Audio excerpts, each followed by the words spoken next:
Hello everyone and welcome back to my new video. You are watching Success Wave and now let's get in this video.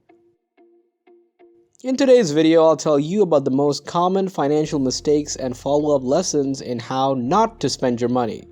How to be good with your money. Being good at managing your money is truly an art. Number 8. Not having a monthly budget. This is a common money error that almost all of us have succumbed to at some point. Living beyond your means. We're not talking about the odd treat here and there. A little splurge every once in a while can be good for the soul. We're talking about trying to maintain a lifestyle that you can't afford. It's usually the little luxuries that we don't notice that burn holes in our pocket. Like that expensive gym membership, spending lots of nights out, or unnecessary Uber rides. Keeping a loose budget of your monthly outgoings is a great way to keep track of your money and how to be chill with it. Number 7. Not earning money in your free time. Finding a way of making money in your free time is super important. Not just for your bank account. Having a little bit of extra income every month is a way of propelling yourself towards your long-term financial goals. It's also a way to ensure that when you treat yourself, you have the cash and the kitty to do so. Don't make the mistake of thinking that making money on the side is only good for your bank account either. Number 6. Running up a credit card bill you can't pay off.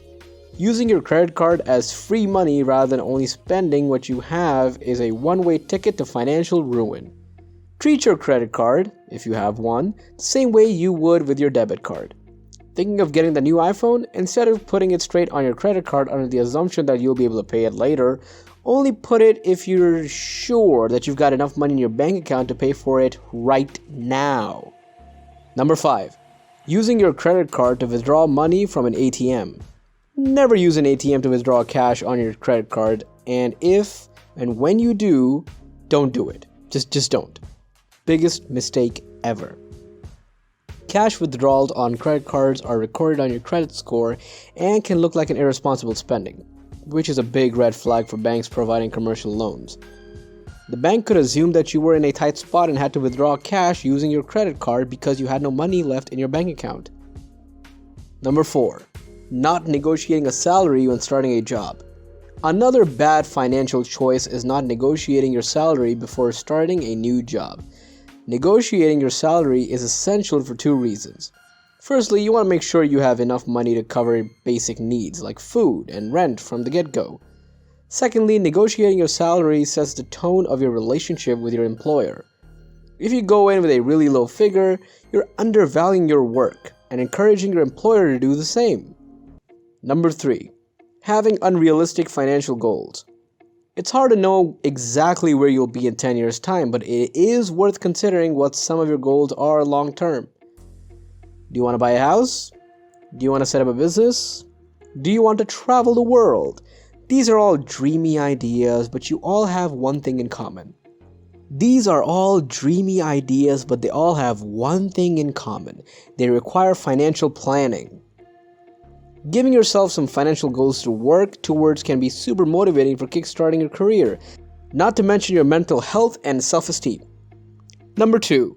Not having an emergency fund. An emergency fund is an absolute must. If you don't have one, you may find yourself resorting to short-term solutions you'll regret in a few years' time.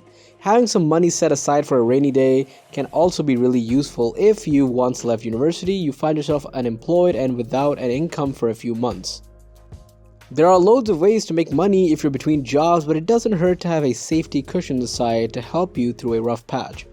Topping up your savings account a little bit each month, even with just a few quid, is a great way to get started without leaving you with little or no money to spend for the rest of the month. Number 1. Not taking out insurance. If coronavirus has taught us anything, it's this. Always take out insurance on holidays. Always. In fact, taking out insurance on all the big purchases is a no-brainer, whether it's for your phone, a holiday, your car, or even your home. How many times have you almost dropped your iPhone or a super expensive phone, screen first onto a hard rock floor and dreaded picking it up to assess the damage? Paying just a little bit every month could save you from being financially shipwrecked in the future. This is all for today, folks. If you enjoyed this video, then leave a like, and if you are new, then don't forget to subscribe. I'll see you all in the next video. Thank you for watching.